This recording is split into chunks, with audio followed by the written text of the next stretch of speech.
할렐루야. 자, 오늘 말씀을 함께 보겠습니다. 열왕기상 2장입니다.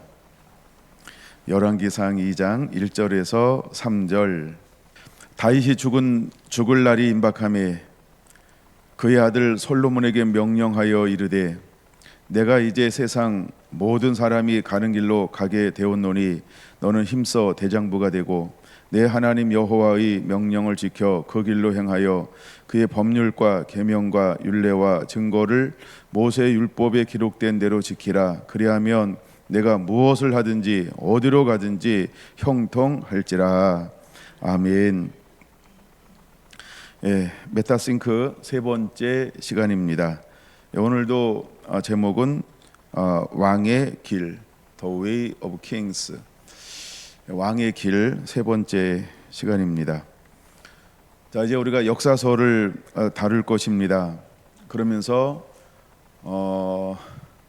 열왕기 상하를 중심으로 해서 은혜를 다루게 될 겁니다.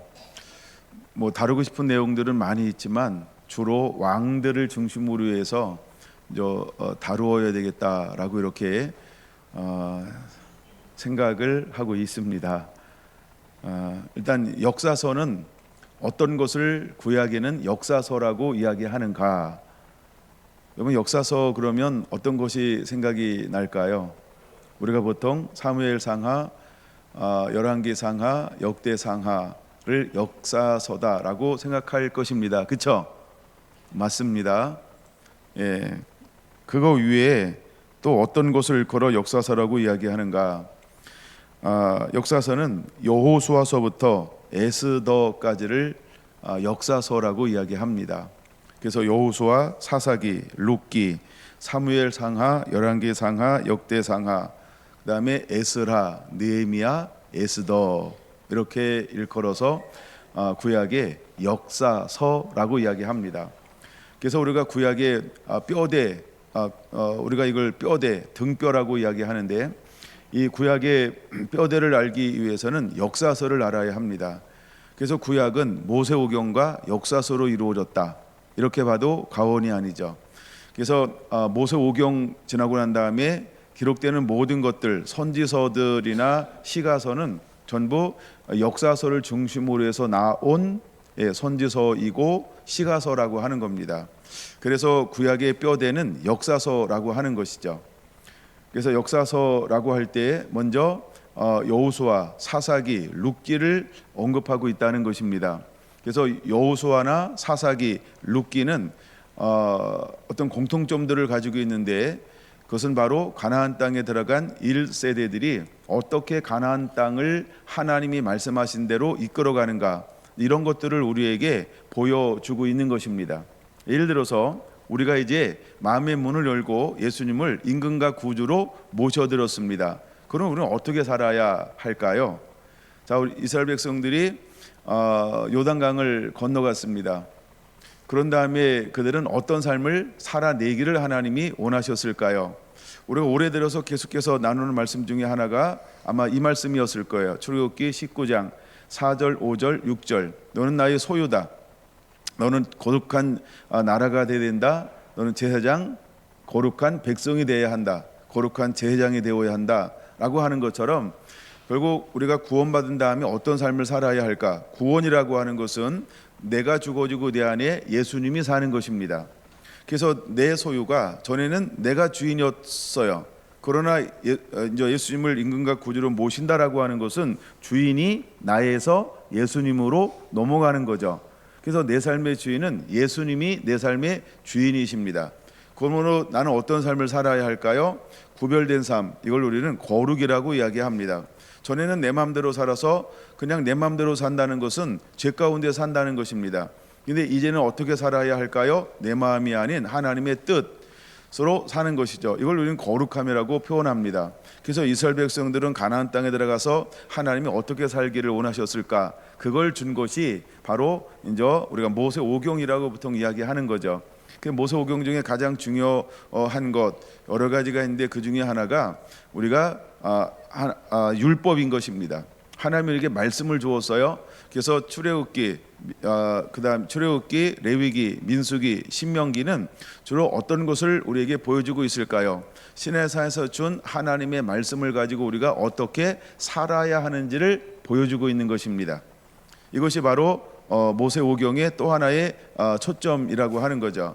그래서 가나안 땅에 들어가서 여호수아를 통해서 백성들이 어떤 삶을 살아내기를 원할까, 이것을 다시 한번 강조하고 있는 것이 신명기라고 우리가 특별히 이야기할 수 있습니다. 저는 오늘날 우리는 무엇으로 사는 자가 되어야 할까? 하나님 말씀에 순종하며 사는 자가 되어야 한다라고 하는 겁니다. 그런데 이스라엘 백성들이 어떻게 했다? 자기 소견에 옳은 대로 행동을 하게 되었다. 왜 자기 소견에 옳은 대로 행동하게 되었을까? 하나님을 잃어버렸다라는 것입니다. 그래서 그들은 종교 생활을 하게 된 거죠. 우리도 이처럼 예수님을 영접하고 세례받고 우리가 구원받았다고 하며 신앙생활을 합니다. 그런데 신앙생활을 하는 것이 어떤 삶을 살아낼 수도 있다는 걸 우리가 알아야 할까요? 종교적 삶이요. 이것이 보여지는 게 뭐라고요? 사사기라고 하는 겁니다. 바로 룻기라고 하는 겁니다. 사사기는 우리에게 이런 것들을 350년 동안 보여주고 있는 것이죠. 그러므로 우리는 깨달아야 합니다. 아하, 내 마음대로, 내 생각대로, 내 뜻대로 사는 것은 종교 생활이로구나 라고 하는 것. 그래서 이번에 이제 강조하는 것 중에 하나가 메타 싱크입니다. 우리의 생각은 초월적이어야 한다는 거죠. 즉 우리가 현실 세계에서 살고 있지만 우리는 새로운 개념을 가지고 사는 자가 되어야 한다. 우리는 땅에 지배를 받는 것이 아닌 하나님의 말씀, 하나님의 생각, 하나님의 뜻에 이끌림을 받는 삶이어야 한다는 겁니다. 세상적인 것은 일반적인 역사나 은혜가 이루어지지만 하나님께서는 초월적, 이상적 역사가 이루어진다는 겁니다. 세상은 우리의 힘과 노력과 뜻으로 됩니다. 그러나 하나님의 나라는 우리의 힘과 능으로 되지 않고 하나님의 신으로 되느니라라는 은혜의 영역이 있습니다.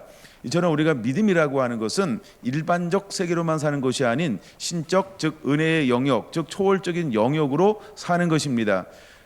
이것을 우리가 신약이나 구약이나 두 가지로 보여주는 것 중에 하나가 하나님의 신이 임하면 초월적인 역사가 일어납니다. 예수님은 사람이 할 수 없었던 수많은 것들을 행하셨는데 이것을 성경은 이런 단어를 사용하는 것이죠. 표적과 이적과 기사라고. 이것은 초월적인 영역이라고 하는 거죠. 근데 우리가 볼 땐 초월적이지만 하나님께서 볼 땐 초월적일까요? 아니죠. 예, 원래 우리가 초월적인 영역의 삶을 살 수 있는 존재였으나 죄를 범함으로 말미암아 이 권세와 능력을 사탄에게 빼앗겨 잃어버린 바가 되었습니다. 근데 하나님이 우리를 사랑하셔서 독생자 예수님을 보내어 주었고 십자가에서 죽으시고 대가를 지불하심으로 뺏겼던 모든 것을 회복하셔서 부활하시고 난 다음에 오순절 성령이 우리에게 임하심을 통하여서 우리에게 빼앗겼던 모든 초월적인 영역이 회복되었다라고 하는 것입니다. 그래서 주님은 우리에게 이렇게 말씀하시는 거죠. 너희는 나를 누구라고 하느냐? 예, 이 고백에 우리가 세워질 때 하나님은 우리에게 다윗의 열쇠, 천국의 열쇠를 주셨다라고 선포하고 있는 겁니다. 이 열쇠가 뭘까요? 바로 이것이 메타적인 영역이죠. 그래서 초월적인 영역이라는 겁니다. 이제 우리는 묶을 수 있고 풀 수 있고 닫을 수 있고 열 수 있는 이 권세가 우리에게 회복되었다는 겁니다. 그럼에도 불구하고 우리가 이것을 얼마나 사용하고 있을까요? 이것을 일컬어서 우리는 뭐라고 표현하냐면 믿음의 문제다라고 하나님은 말씀하고 있다라고 하는 겁니다. 그래서 우리는 무엇을 키워야 할까요? 믿음을 키우는 자가 되어야 하는 겁니다. 그 믿음이 어느 정도에 따라서 내게 있는 권세, 내게 있는 능력을 사용할 수 있게 되어지는 것이죠.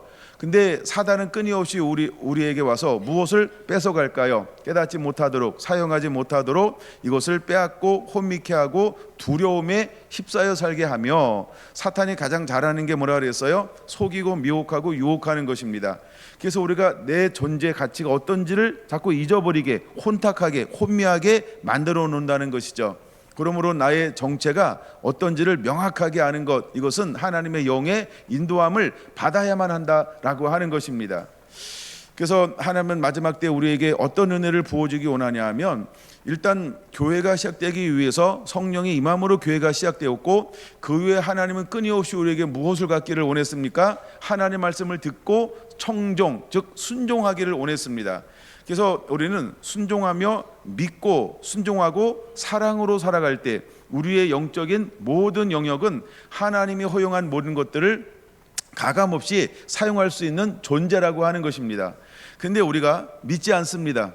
순종하지 않습니다. 사랑하지 않습니다. 그래서 이것을 점점점 있음에도 불구하고 퇴색되어져 가는 것처럼 묻혀져 있는 것이죠. 사용이 안 되고 있다라고 하는 겁니다. 근데 주님은 이것을 사용하기를 원하는 것이죠. 그래서 마치 우리는 눈이 있는데 일반적인 것은 보지만 영적인 것은 못 보는 걸로 스스로 생각합니다. 우리는 일반적인 음성은 들으나 초월적인 음성, 하나님의 음성은 못 듣는 걸로 착각하고 있습니다. 우리는 더 깊은 것을 깨달을 수 있는데 우리는 마치 보여지는 것, 배운 것, 학습된 것 이런 것만 깨달을 수 있는 존재라고 우리가 스스로 여기기 시작했습니다. 그래서 우리는 더 이상 뛰쳐나가려고 하지 않습니다. 우리의 존재의 가치가 어떤지를 우리는 확인하려고 하지 않습니다. 그래서 코끼리를 어릴 때부터 쇠사슬에 묶어놓고 계속해서 그가 다닐 때 할 수 없는 걸 깨달았을 때 그가 충분한 힘이 있을 때에도 그는 그 쇠사슬을 끊지 않는답니다. 이런 것처럼 우리도 우리가 어떤 존재인지를 망각하고 잊어버리고 왜곡된 생각을 가지고 살아가고 있는 것이죠. 근데 하나님은 우리가 그렇게 하기를 원하지 않습니다.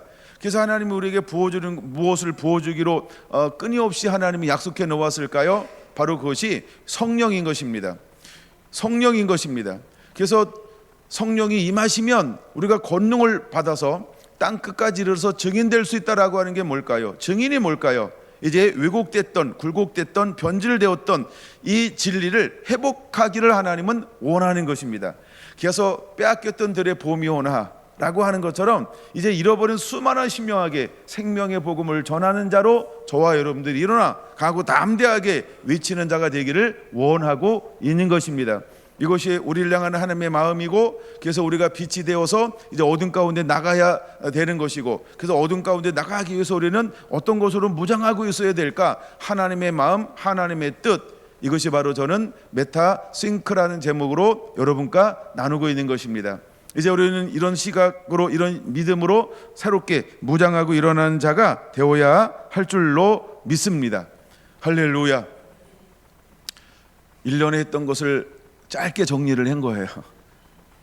우리는 어떤 존재인지를 깨달아야 합니다. 여러분, 우리가 우리의 존재를 알 때 가장 두려워할 존재는 누굴까요? 바로 마귀, 사탄, 원수라고 하는 것입니다. 근데 오히려 우리는 원수에게 두려워합니다. 여러분, 하나님은 만물을 다스리라 그랬습니다. 근데 우리는 바퀴벌레도 막 이러잖아요, 그렇죠? 예, 모기에도 아유, 파리에도 그냥 아유 이러잖아요, 그렇죠? 다스려야 되는데 얼마나 무섭고 막 벌벌 떠는지 몰라요. 물론 뱀이 나타나면 더 난리를 칠 겁니다. 걔가 막 살아서 움직인다 그러면 더 난리를 칠 겁니다. 하나님 우리가 다스리라고 했습니다. 물론 징그러울 수는 있습니다. 그러나 분명한 것은 우리는 다스릴 수 있다는 겁니다. 뱀의 머리를 밟을 수 있다는 것입니다. 할렐루야. 이게 우리의 존재라는 것입니다. 그렇죠? 근데 우리는 내가 어떤 존재인지를 잊어버리고 살아요. 그래서 뭐만 나타나면 어머야 막 이렇게 막 얼마나 두려워하는지 몰라요. 왜 그럴까요? 내 존재를 잃어버리고 내가 뭘 할 수 있는지를 잊어버리고 사용하지 않고 있어서 방치되었기 때문에 그렇습니다. 그래서 이제 이번에 메타 싱크를 통하여 여러분들에게 묻어놨던 것, 사용하지 않았던 것들을 마음껏 사용하게 되는 그런 계기가, 은혜가 열려지게 되기를 예수님의 이름으로 축원을 드립니다. 자, 그래서 이제 역사서는 어떤 것들이 역사서라고 부르는가를 일단 간단하게 나눴는데, 다음에 시간 되면 이 부분은 또 한 시간을 통해서 저기 나눌 생각도 있습니다만 가봐야 알아요. 네, 서론을 언제까지 할 거냐는 거죠. 이게 다 서론에 속하는 건데, 근데 성경은 막 빨리 막 읽어나가기 시작할 거잖아요, 그렇죠? 예, 그래서 이거 시간이 되냐 안 되냐에 따라서 나눌 수 있고 안 나눌 수 있어서 오늘은 그래도 역사서는 무엇을 역사서라고 이야기하는가라는 12권의 책은 소개해 줘야 되겠다라고 해서 한번 가르쳐 드리는 겁니다. 다시 한번 역사서는 무엇이라고요? 여호수아, 사사기, 룻기, 사무엘 상하, 열왕기 상하, 역대 상하, 그 다음에 에스라, 느헤미야, 에스더 에스더까지를 일컬어서 우리가 역사서라고 이야기합니다. 그래서 우리가 에스더까지 딱 읽으면 구약을 전체를 그냥 알 수 있는 거예요. 이걸 우리가 구약의 역사서라고 이야기하고, 그래서 역사서를 중심으로 해서 구약은 쓰여졌다라고 이렇게 여러분 보시면 되겠습니다. 네, 그런 이야기고요. 자, 그럼 오늘은 이제 왕들의 길 세 번째 이야기를 좀 더 깊이 들어가서 나누어 보려고 합니다. 오늘은 세 번째 소제목 중에 이제 소제목인데, 이런 제목으로 한번 제목을 잡아봤습니다. 하나님의 사람, 일반적인 사람. 이게 이제 세 번째 나누는 또 하나의 주제입니다. 제가 첫 번째는 사람의 생각, 하나님의 생각 이런 걸 다루었고요. 두 번째는 사람의 시각 보는 거, 그다음에 하나님의 시각 이런 걸로 다뤘고요. 오늘은요, 하나님의 사람, 일반적인 사람. 이게 이제 세 번째 주제입니다. 자, 이것을 우리가 다루기 위해서는 어디로 넘어가야 할까? 사무엘 상 17장으로 넘어가기를 원합니다. 사무엘상 17장. 열왕기를 펴놓고 왜 자꾸 앞으로 넘어가냐라고 할 때, 우리가 왕들을 다루어야 하기 때문에 그래요. 첫째, 사울왕을 지난번 다뤘어요, 그렇죠? 오늘은 이제 다윗을 아직도 다루는 겁니다. 이제 다윗의 어떤 부분들을 다룰 것이냐, 다윗이 어떻게 메타싱크의 사람인가, 이 부분을 다룰 것입니다. 네, 아주 굉장히 중요한 부분이 있어요. 오전에 다 안 되면 이 부분은 제가 오후까지도 연결해서 좀 더 다룰 것입니다. 이렇게 설교가 밀려가고 있어요. 아마 자꾸 밀리면 집회 한번 하겠습니다. 자, 시작해 볼까요? 자, 사무엘상 17장 1절입니다. 1절을 보고 넘어가야 됩니다. 같이 한번 볼까요? 블레셋 사람들이 그들의 군대를 모으고 싸우고자 하여 유다에 속한 소고에 모여 소고와 아세가 사이의 에베스 담밈에 진침해. 잘 보셨죠? 자, 그러면 소고와 아세가 사이에 이 에베스 담밈이라는 지역이 있습니다. 근데 그것을 걸어서 우리는 뭐라고 부르고 있냐면 2절에 엘라 골짜기 이렇게 부르고 있죠. 엘라 골짜기 이렇게 부르고 있죠. 엘라는 무엇을 말하냐면 상수리 나무가 많은 곳 이런 말이에요. 그럼 상수리 나무는 보통 우리가 구약에서 무엇을 상징할 때 상수리가 쓰일까요? 또 하나의 의미는 우상 숭배하는 곳. 큰 나무 밑에 가서 그들이 우상을 섬길 때 제단을 만들어 놓고 섬기는 곳을 상수리 나무 아래에서, 이게 대표적인 언어 중에 하나입니다. 근데 엘라 골짜기, 엘라가 뭐라고요? 상수리 나무. 그럼 왜 그 골짜기인가 라고 하는 거 한번 생각해 보시고요. 또 하나는 바로 이 단어 때문에 그런 겁니다. 에베스 담밈, 이 뜻이 뭐냐는 거죠. 에베스 담밈은 그 성경에 있는 분들은 주석에 이렇게 나오죠. 피의 경계 지역, 피의 경계 지역, 피 어린 경계선, 이렇게 소개하고 있다는 거예요. 그러면 이 에베스 담밈에 진쳤다라고 하는 말은 무슨 의미가 있을까요? 이 말은 이스라엘과 블레셋이 이 소고라고 하는 요 땅에서 수없는 무엇을 했다는 거예요? 전투를 했다라고 하는 겁니다. 우리가 가깝게는 대구 옆에 칠곡에 무슨 전쟁 많이 한 거 뭐가 있죠? 뭐가 있어요? 칠곡에 뭐요? 다부동, 아주 유명하죠. 예, 그런 것처럼 요 에베스 담밈이라는 것은 그런 지역이라는 거예요. 예, 피를 아주 치열하게 전투했던, 그래서 거기에 뭐가 많이 흐른다? 피가 많이 흐른다라고 하는 것입니다. 근데 이번에도 블레셋이 이스라엘을 또다시 쳐들어왔다는 거죠. 그럼 그들이 그것을 설 때마다 어떤 걸 생각할까요? 아우, 치열한 전투, 지리멸렬한 전투. 야, 이거 앞으로 또 어떻게 될까? 나는 살 수 있을까? 나는 죽을까?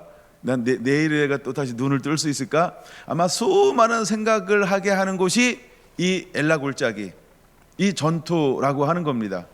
근데 저기 쳐들어왔으니까 같이 나가서 방어를 진을 쳐야 돼요? 진을 안 쳐야 돼요?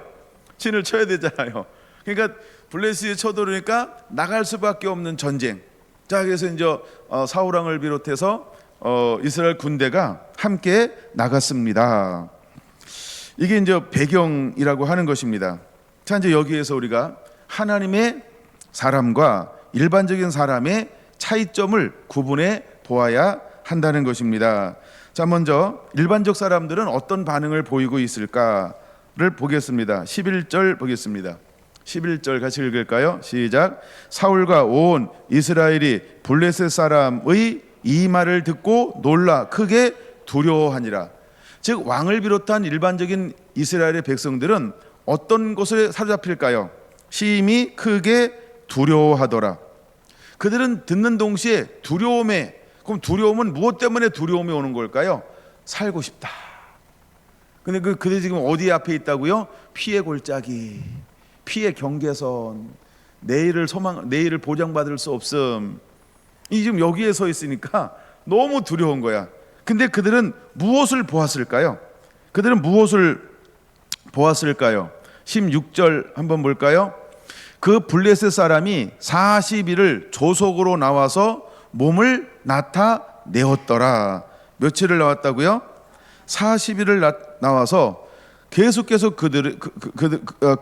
그들에게 했습니다. 그럼 그들이 24절 같이 봅니다. 이스라엘 모든 사람이 그 사람을 보고 심히 두려워하여 그 앞에서 도망하며. 이거 지금 이스라엘의 일반적 사람의 실제 영적 육적 상태라고 하는 것입니다. 여러분은 어떤가요? 여러분은 무엇을 보나요? 여러분 무엇을 생각하고 있나요? 생각과 보는 것에 따라서 이스라엘 백성들은 지금 무엇에 사잡혀 있는 거예요? 두려움이요. 이것이 일반적 사람이라는 거예요. 이것이 세상 사람이라는 거예요. 이것이 믿지 않는 사람들이라는 거예요. 만약에 여러분들이 하나님을 믿고 의지하고 신뢰한다라고 한다면 내 생각, 내 뜻, 내 방법, 그 다음에 어떤 피가 흐르는 경계선, 엘라 골짜기에 있다 할지라도, 에베스 단밈에 있다 할지라도 우리는 스스로 두려워 떨 이유가 아무것도 없다라는 것입니다. 자, 그러면 이 일반적 사람들은 무엇을 보았을까요? 4절 봅니다. 블레셋 사람들의 진영에서 싸움을 도우는 자가 왔는데 그 이름은 골리앗, 가드 사람이라. 그 키가 6규빗 한 뼘이라 3m가 넘는다는 거예요. 키가. 그러니까 그는 뭘 봤어요? 외형을 본 거예요. 외형. 두 번째, 그들은 뭘 볼까요? 머리에는 노투구, 몸에는 비늘 갑옷. 그 다음에 6절, 다리에는 놋 각반, 어깨 사이에는 단창. 7절, 창자루. 그 다음에 창날은. 와우. 그는 뭘 봤어요? 그가 어떻게 무장하고 있는지 외형적인 모습을 보았다라고 하는 겁니다. 이게 일반적 사람들이 하는 거예요. 이것이 일반적 사람들이 보는 것 가지고 정보를 입력해서 할 수 있다라고 여기는 게 아니라 스스로 뭐라고 여기는 거예요? 우리는 메뚜기와 같다라고 하는 것처럼 스스로 두려워 심히 떨고 있다라고 하는 거예요. 이걸 왜 보고 왜 정보를 모았을까요? 두려워 떨 거면. 이게 일반적 사람이라는 거예요. 여러분은 안 그럴 거죠? 여러분 그렇게 안 살고 있죠? 코로나 이제 할아버지가 와도 괜찮은 거죠? 막 비바람이 불고 창수가 나도 괜찮은 거죠? 누가 그러더라고요. 비는 와봐야 한다고. 네, 지난주부터 하여간 근데 어느 지역엔 또 많이 피해가 입히면서 지금 전화가고 있는 것은 맞습니다. 우리가 있는 곳에 그런 피해가 없는 것입니다. 근데 여러분은 이런 상황을 만날 때 어떤 마음을 갖냐는 거죠. 이게 일반적 사람의 생각이라고 하는 것입니다. 일반적인 사람들은 무엇을 보고 있을까요? 외형을 봅니다. 보여지는 것을 봅니다. 보고 싶은 것을 봅니다. 느끼고 싶은 대로 느끼면서 보고 있고 그것에 대해서 이구동성으로 한 마음이 되어지는 결속력까지는 힘이 강력하다는 것입니다. 어디서 많이 본 듯하지 않습니까?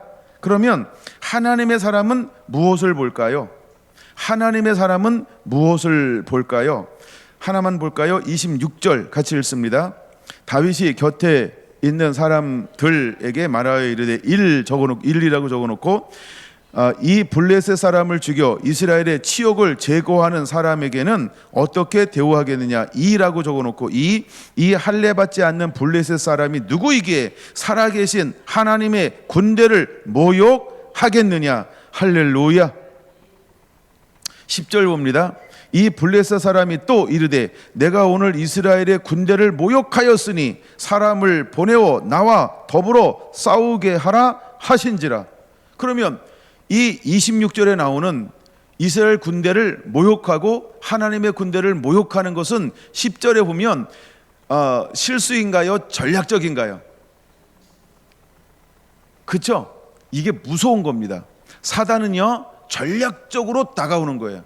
우리를 사기치려고 하는 것은 전략적으로 다가오죠. 보이스피싱 전략적으로 다가오는 것들이죠. 그렇죠? 근데 이걸 우리가 법으로 잡아요? 못 잡아요? 그렇죠? 잡는 건 세 발의 피. 그래서 피의 골짜기라고 그러고요. 못 잡는 건 훨씬 많음. 네. 이건 똑같은 거예요. 그러니까 이게 전략적으로 지금 블레셋 누구죠? 가드 사람 골리앗이 싸움을 도두고 있는 거예요. 그러니까 하나님의 민족, 하나님의 족속, 하나님의 군대를 일부러 와서 모욕하고 있다는 거예요. 이게 일반적 사람들이 이 일부러 와서 모욕하는 것을 일반적 사람들은 그것을 보고 어떤 마음을 먹고 있다고요? 심히 두려워하여, 크게 두려워하여 떨고 있으면서 40일 조석 아침 저녁 와서 모욕함에도 불구하고 전부 살궁리만 하고 있다는 거예요. 아무도 일반적 사람들은 이거에 대해서 영적인 반응, 육적인 반응을 보이지 않고 있다라고 하는 것입니다. 40일을 머물렀어요. 도대체 굴량민은 누가 충당할까요? 이 보통 일이 아닌 거예요. 근데 그들은 아무것도 하고 있지 않아요.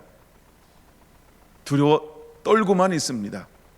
자, 그러면 이제 이거에 대해서 하나님의 사람은 이것을 어떻게 보고 있냐는 거예요. 그래서 제가 이라고 하는 것은 뭐냐 하면 어떻게 대우하겠느냐? 의문문이죠. 묻는 거죠. 두 번째 26절 마지막 하나님의 군대를 모욕하겠느냐? 이건 뭐예요? 하나님의 사람만 현실을 보면서 야 너희들은 왜 이렇게 하고 있어? 야 너희들 지금 뭐 하고 있는 거야? 라고 하는 새로운 시각으로 이 판을 바라보고 있다라고 하는 겁니다. 여러분은 어떤 일이 벌어질 때 어떤 식으로 받아들이나요? 그냥 일어나는 사실을 일어나는 대로만 보고 있다 그러면 영적인 사람은 아닙니다. 영적인 사람들은 일어나는 일들을 통해서 어떤 시각으로 바라볼까요? 하나님이 이거에 대해서 뭐라고 하시는가? 라고 하는 관점을 바꿔서 보기 시작한다라고 하는 것입니다. 자, 이 부분을 좀 더 깊이 이제 다루어 보려고 합니다. 자, 그럼 먼저 하나님의 사람, 이 사람은 누구일까요? 오늘의 주인공은 다윗입니다. 그럼 다윗은 어떻게 보기 시작하냐라고 하는 거예요. 자, 다윗이 하나님의 시각으로 바라보려고 할 때 첫 번째 어떤 걸 만나게 될까요? 그는 가족을 만납니다. 우리로 말하면 같은 교회 안에 있는 목사님들을 만나고 신학자들을 만나고 교회 안에 있는 세력들을 만납니다. 성경에는 그 사람을 이름을 누구라고 말하죠? 큰형, 장형, 엘리압이라고 소개하고 있는 것입니다. 여러분, 가족을 뛰어넘지 못하면 아무것도 할 수 없습니다. 다시 말해서 우리가 지인들 아니면 종교, 그 다음에 어떤 우리 목사님들, 또 한국 교회의 어떤 가지고 있는 어떤 이런 일반적인 사상과 생각들, 이걸 프레임이라고 표현해 볼까요? 이것을 뛰어넘지 못하면 다윗은 어떤 의문을 가지고 있다 할지라도 아무것도 할 수 없습니다. 그러면은 다윗 말고 사울 왕과 모든 거기에 있는 장군들은 다윗과 같은 생각을 안 해봤을까요? 해본 사람 있겠죠. 근데 왜 아무도 골리앗 앞에는 나서지 못했을까요? 왕이요, 내가 나가겠나이다. 누군데? 야, 네가 할 수 있겠어? 해봤어? 너 뭘로 할 건데? 뭐 하는 거예요? 막 추궁해요. 할 수 있냐고 몰아붙여요. 막 해봤냐고 얘기를 해요. 안 해봤죠? 할 수 있냐고요? 그렇게 물으면 꼭 할 수 없는 것도 아니고 할 수 있는 것도 아니고 뭐 이렇게 대답할 수밖에 없겠죠. 여러분, 우리가 스스로 무엇인가 어떤 돌파를 하려고 할 때, 개혁을 하려고 할 때, 변화를 주려고 할 때 기존의 사람들은 변화를 좋아할까요? 싫어할까요? 싫어합니다. 나도 못했는데 네가 할 수 있다고? 에이, 우리 반푼은, 야, 너 안 돼, 임마. 나도 안 되는데 네 되겠어? 괜히 하지 마, 괜히. 그쵸? 이게 우리의 일반적인 거예요. 제가 뭘 말하고 싶은 걸까요? 가장 가까운 사람들이, 그 다음에 우리 기독교가 공격적으로 선교를 하려고 할 때 뭐라고 얘기할까요? 하지 마. 오히려 방해가 돼. 야, 그 방법이 잘못됐어. 야, 그게 되겠어? 나도 옛날에 해봤는데 이게 안 되더라. 안 된다는 이유만 계속 갖다 들이댈 수 있어요. 그게 누구라고요? 큰형 엘리압인 거예요. 그럼 엘리압은 무엇을 상징할까요? 바로 가장 가까운 사람을 말하는 것이고 이스라엘 전체를 말하는 거라는 거예요. 오늘로 말하면 이것이 기독교라고 하는 거예요. 이게 종교의 영이라는 거예요. 이게 신학이라고 하는 거예요. 우리는 이런 프레임에 가둬놔요. 그래서 프레임에서 검증된 걸 가지고 하려고 합니다. 근데 그 시대에 전쟁은 하고 있는데 싸워서 이기는 검증된 방법이 있었어요, 없었어요? 대안이 없잖아요. 40일 동안 그들은 두려워 떨고만 있잖아요. 그리고 누군가 무엇을 하려고 하면 끄집어 내렸잖아요. 한국에서 제일 잘하는 거, 그렇죠? 2인자를 안 만드는 거. 누가 뭐 하려고 그러면 무조건 끌어 내리는 거. 이거 한국의 역사 아닙니까? 500년 조선의 역사 아닙니까? 저 한국의 역사 아닙니까? 70년? 그렇죠? 어쩌면 우리의 환경과 다를 바 없다는 거예요. 이게 일반적 사람의 생각이라는 겁니다. 이게 일반적 사람의 태도라고 하는 겁니다. 이제 우리는 무엇과 맞닥뜨리게 될까요? 이런 것과 맞닥뜨리게 될 거예요. 우리는 이런 것과 맞닥뜨리게 될 거예요. 그리고 우리는 이렇게 이야기할 수 있어요. 나한테 와서 PT 한번 해봐. 어떻게 할 건지. 야, 네 계획을 한번 보여줘봐. 계획을 보여주면 사인은 해줄까요? 그렇죠? 내 계획을 보여주면 사람들이 이해는 할까요? 다윗이 싸우는 방법을 이해할 거냐고요? 이해가 돼서 보내는 걸까요? 아니죠. 그러니까 우리가 여러분 이 영역을 뛰어넘을 수 있는 자가 되어야 할 줄로 믿습니다. 그럼 좀 더 말씀으로 좀 더 한번 볼까요? 자, 분명히 요거 재밌으니까 좀 더 볼게요. 28절 그 성경 한번 읽어볼게요. 그가 다윗에게 엘리압이 노를 바라요. 뭐 한다고요? 노를 바라. 화를 막 무지 냅니다. 막 김경수 너 막 이러면서 막 엄청 화를 낼 거예요. 그 다음에 양들을 누구에게 맡겼느냐? 진짜 그들이 양들을 생각하는 걸까요? 자기 재산 생각하는 걸까요? 자기 재산이요. 여러분 속지 마세요. 사람들이 뭐라고 해도 그 뒤에 정말 진짜는 야, 너 지금 다윗이 양들을 막 치고 있잖아요. 그건 정말 다윗 생각하는 거예요? 양들 어떻게 할 거 생각하는 거예요? 자기 재산 생각하는 거예요. 그 속에는 뭐가 있다는 거예요? 물질을 사랑하는 물량주의가 있다는 거예요.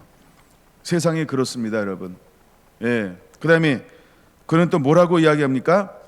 교만과 내 마음의 완악함을 안다라고 말합니다. 이걸 우리가 뭐라고 봐야 될까요? 선입견. 저는 그렇게 적어놨습니다. 이게 선입견이라고 하는 겁니다. 모 눈에 뭐만 보인다고 말이 여기에 해당되어져야 합니다. 모 눈에 뭐만 보인다라는 말이 여기에 해당되어져야 합니다. 사람들은 각각 다 선입견이 있죠. 그렇죠? 자기가 보고 싶은 대로 보고 자기가 할 수 있다고 생각하는 거. 내가 하는 다윗 넌 할 수 없어. 근데 네가 한다고 이런 교만한 놈. 객기 부리지 마. 너 때문에 우리까지도 피해 볼 수 있어. 이런 거요. 이해가 되시죠? 야, 조용히 해. 너 때문에 나까지 다칠 수 있어. 이런 거 있잖아요. 보신주의. 근데 사실은 내가 다치는 걸 싫어하면서 그냥 잠잠하기를 원하는 거죠. 그렇죠? 특별히 네가 성공하는 내가 그 꼴 어떻게 보니? 야, 차라리 하지 마. 나 그 꼴 못 봐. 이런 마음이 있죠. 완악함. 이걸 우리는 선입견이라고 말합니다. 여러분 잘못된 생각의 틀이 얼마나 무서운지 우리는 깨달아야 합니다. 만약에 여러분들에게 하나님께서 초자연적인 은혜가 임하잖아요. 그러면 28절이 반드시 나타나게 될 겁니다. 주변 사람 한번 보세요. 누가 큰형 엘리압이 될지 모릅니다. 여러분은 큰형이 안 됐으면 좋겠습니다. 예, 여러분 스스로를 방해하지 않는 자가 되기를 원합니다. 그 다음에 마지막으로 뭐라고 이야기하나요? 전쟁 구경하러 왔지? 라고 이야기합니다. 전쟁 구경하러 왔지? 라고 말하는 겁니다. 이 말은 무슨 의미가 있을까요? 야, 넌 어리잖아, 이 말입니다. 야, 넌 아직, 야, 우리도 못 싸우는데 네가 할 수 있겠어? 넌 할 수 없는데 뭘 자꾸 와서 쓸데없는 소리를 해? 야, 조용히 해. 이건 무슨 말일까요? 할 수 없다라고 보는 것입니다. 나도 안 되는데 네가 할 수 있겠어? 어린 반 푸는 지도 없는 소리 같은 거 하지 마. 이런 거 아예 싹을 잘라버리는 거죠. 근데 우리가 스스로 신학이 그렇습니다. 예, 교회, 종교의 영은 그런 것입니다. 예, 수많은 사람들이 그렇게 합니다. 왜 오늘날 제가 비판하고 있는 것 중에 하나잖아요. 전도 안 된다, 성령 안 된다. 그러면 목사님들이 그 말을 몸부림쳐야 돼요. 그럼 큰 교회든 작은 교회든 성장 안 돼야 되잖아요. 정말 교회가 성장 안 됩니까? 성장되는 교회가 얼마나 많은데요. 왜 이런 교회들은 뉴스를 많이 안 내보내나요? 왜 안 내는 것만 자꾸 내보내는지 모르겠어요. 두 번째, 코로나 때문에 만교회 없어졌어요. 그럼 교회가 다 없어졌어요. 만교회가 없어지고 남은 교회가 더 많은 거예요. 그럼 남은 교회가 더 많은 거예요. 그럼 여러분 잘 보세요. 우리가 이제 그 기업도 없어지고 만들어지고 막 이런 거 하잖아요. 그럼 그런 거 하는 것은 뭐예요? 안 되는 기업은 퇴출시키는 거예요. 되는 기업은 남는 거예요. 교회는 어떤가요? 그렇죠? 되는 교회는 살아남는 거예요. 안 되는 교회는 무너지는 거예요. 그러니까 여러분 바라보는 시각을 바꿔야 할 줄로 믿습니다. 그럼 우리 성결한 교회가 어떤 교회가 되어야 할까요? 어떤 것이 있어도 되는 교회로 우린 지향하며 그 교회로 가야 할 줄로 믿습니다. 할렐루야. 물론 되는 교회가 얼마나 많은지 몰라요. 코로나 속에서도 성장한 교회들이 굉장히 많아요. 더 건강해진 교회도 굉장히 많아요. 여러분 그런 교회 뉴스는 못 듣습니까? 그러므로 여러분들이 생각을 바꿔야 할 줄로 믿습니다. 자, 두 번째입니다. 29절 보세요. 이 다윗의 말하는 걸 여러분들이 이것을 깨달아야 돼요. 다윗이 뭐라고 이야기하나요? 어찌 이유가 없으리까? 라고 말합니다. 이 말은 28절에 관해서 말하는 겁니다. 자, 세상은 뭐라고 말합니까? 야, 너 양은 어떻게 써? 너 양은 어떻게 써? 너 교만과 완악함으로 전쟁을 구경하러 온 거지? 라고 왜 네 마음대로 행동하고 있어? 라고 이렇게 이야기했단 말이에요. 그랬더니 다윗은 그것을 향해서 뭐라고 정면으로 말하고 있을까요? 어찌 이유가 없으리까? 그러면 다윗이 오고 싶어서 왔나요? 다윗이 왜 왔는지 여러분 아시잖아요. 성경을 알기 때문에. 다윗이 온 이유가 뭘까요? 아버지가 보낸 거죠. 7절, 17절 보겠습니다. 17절, 이새가 그의 아들 다윗에게 이르되 지금 내 형들을 위하여 이 볶은 곡식 한 에바와 이 떡 10덩어리를 가지고 진영으로 속히 가서. 다윗이 오고 싶어서 왔어요. 최고의 권위자인 아버지의 명령을 받들고 순종하는 행동을 하고 있는 거예요. 근데 우리는 무엇을 못 봐요? 사람들은 내가 왜 움직이는지 몰라요. 성결한계가 왜 움직이는지 모를 수 있어요. 우리가 왜 저런 행동을 하는지 모를 수 있어요. 누구도 모를 수 있어요. 장형, 엘리압도 모를 수 있는 거예요. 예, 목사님도 모르고 신학도 모르고 종교도 모를 수 있어요. 왜 성결한 교회가 이런 사역하는지, 왜 여러분들이 이런 삶을 사는지 세상에 몰라줄 수 있어요. 왜? 그들은 보고 싶은 것만 보니까요. 그들은 보는 시각이 다르니까요. 그들은 듣는 귀가 다르니까요. 그들은 판단이 다른 걸로 하는 거예요. 그들은 두려워 떨고 있기 때문에 마땅히 봐야 할 걸 못 보고 있어요. 알아보려고 하지도 않아요. 다윗아 너 왜 왔니? 한마디면 되잖아요. 그렇죠? 다윗아 너 여기 왜 왔어? 한마디 물어보면 되잖아요. 형, 아빠가 형들 안위가 걱정이 돼서 이렇게 싸가지고 나를 형들 안위가 어떤지를 보고 오라 해서. 근데 있잖아 증표도 가져오래. 형 그 있잖아 증표 하나 잘라줘. 그 아버지한테 갖다 줘야 돼. 한마디면 되는 거 아니에요? 근데 여러분 어떻습니까? 그렇죠? 좀만 다르면 바로 이단 프레임 쓰이죠. 좀만 다르면 이상하다고 얘기하죠. 좀만 다르면 뭐라고 얘기하죠. 이게 신학이에요. 이게 한국교회 이런 사상들이 얼마나 많은지 몰라요. 근데 마지막 때 여러분 우리가 무엇을 돌파해야 할까요? 이것을 돌파해야 하는 것입니다. 아시겠습니까? 그런 일들이 우리 안에 놓여져 있다는 것을 우리는 분명히 깨달아야 할 줄로 믿습니다. 32절입니다. 이제 다윗이 왕에게로 나아갔습니다. 다윗이 왕에게로 나갔어요. 그랬더니 왕에게 이렇게 말하, 그로 말미암아 사람이 낙담하지 말라. 주의 종에 가서 저 블레셋 사람과 싸우겠습니다. 낙담할 필요가 없습니다. 제가 가서 싸우겠습니다 라고 그는 강하고 담대하게 왕 앞에서 외쳤다라고 하는 것입니다. 자, 이제 두 번째 잘 보세요. 처음에는 누구의 그 벽을 만났나요? 가족이라고 하는 벽, 교회라고 하는 벽, 신학이라고 하는 벽, 종교의 영이라고 하는 벽을 만났어요. 그럼 우리는 어디로 나가야 할까요? 최종 결정권자, 최종 권위가 있는 자에게 나가야 한다는 거예요. 그렇죠? 여러분, 그 사람들은 방해만 합니다. 그러나 그 사람들은 결정하지 않습니다. 그래서 우리가 권위 아래에 머문다라고 하는 것은 최종적 권위를 가지고 있는 그곳으로 나가야 한다는 지혜를 배워야 하는 것입니다. 그것이 바로 32절 속에서 우리에게 보여주고 있는 것입니다.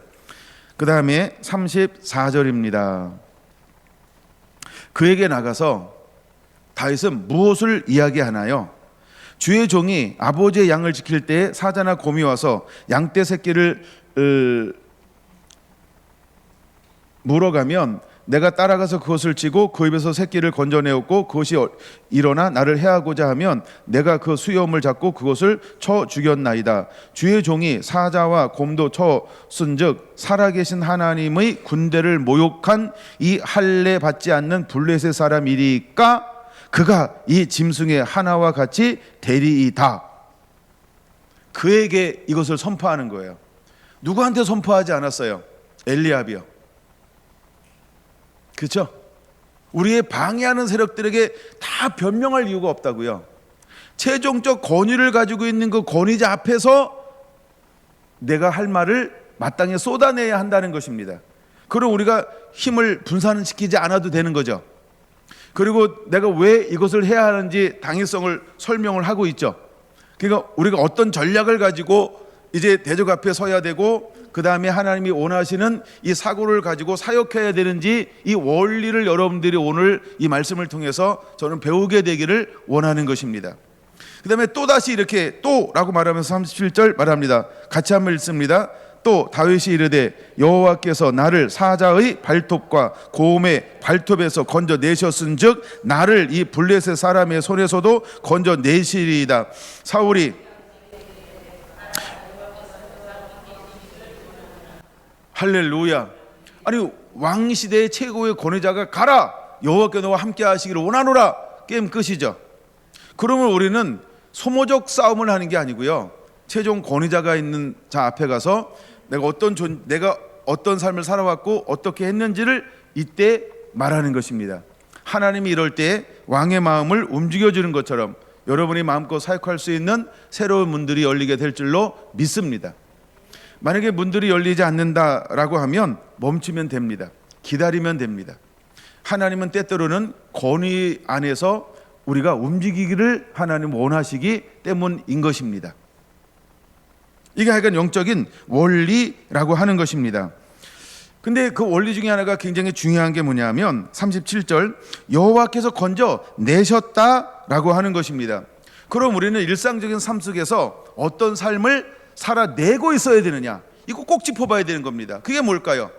이긴 경험을 가지고 있냐는 것입니다. 초월적인 경험, 초월적인 영역에 열려 있냐는 것입니다.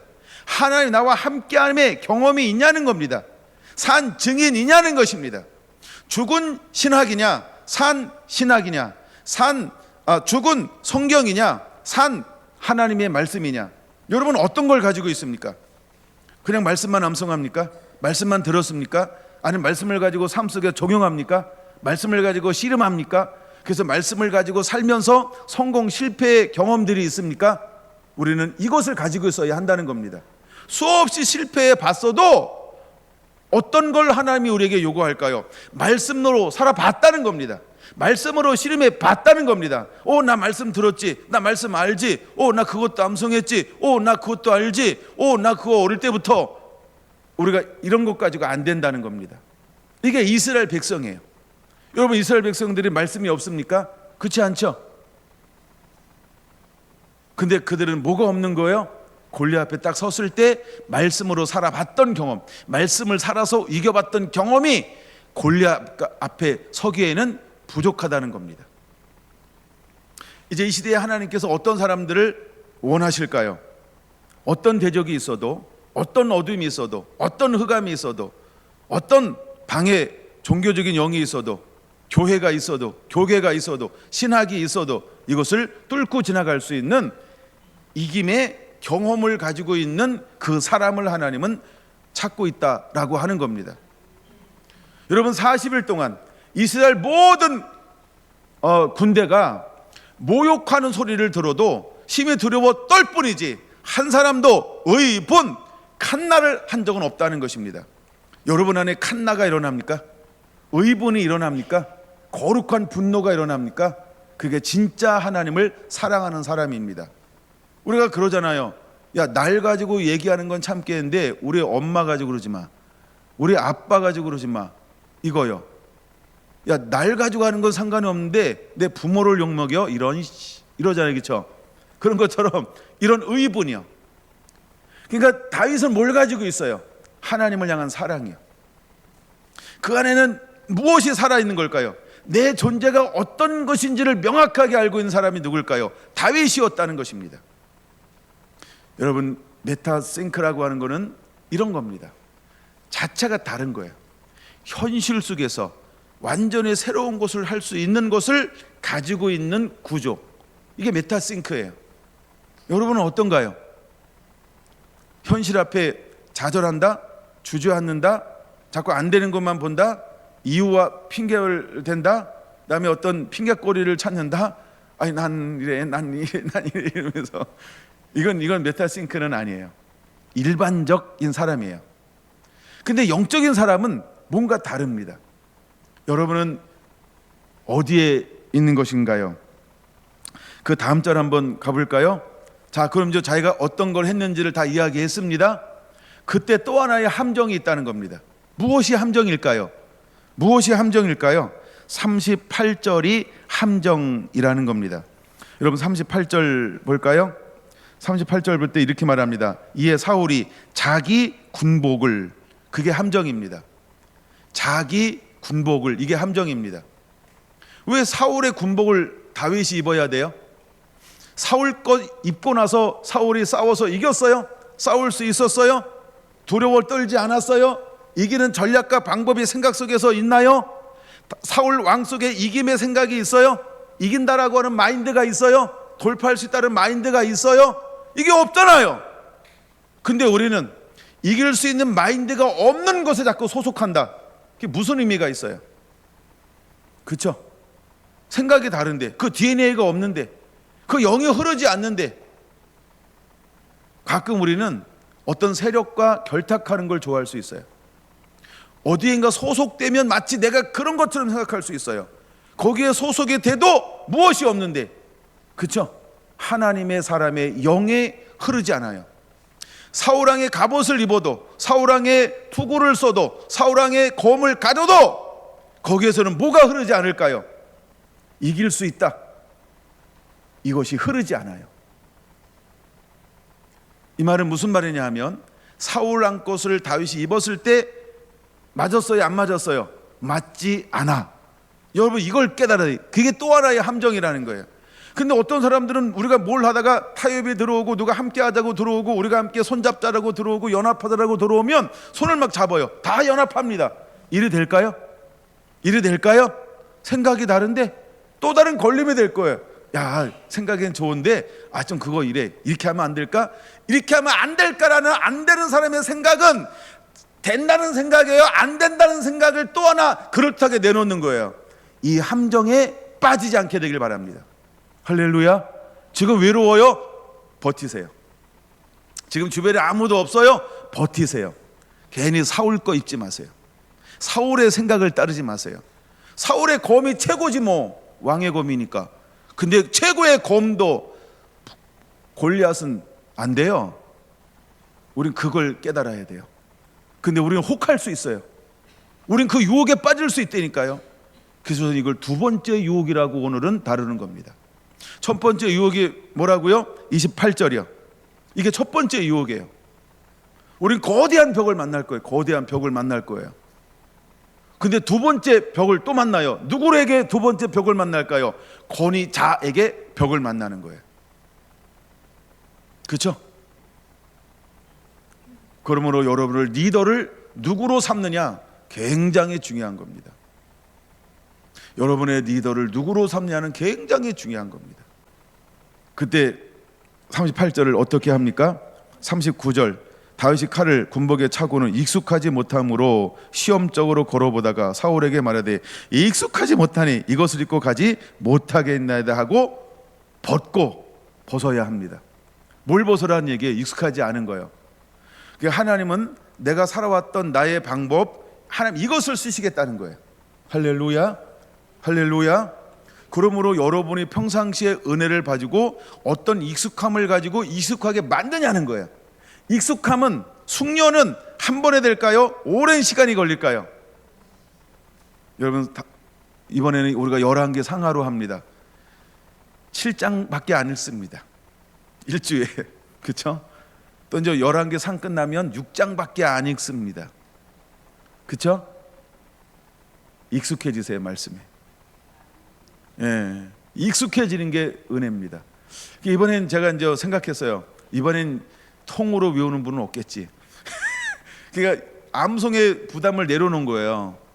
그래서 이번에 여러분들 성경을 그냥 자주 읽었으면 좋겠다. 이게 제 진심이에요.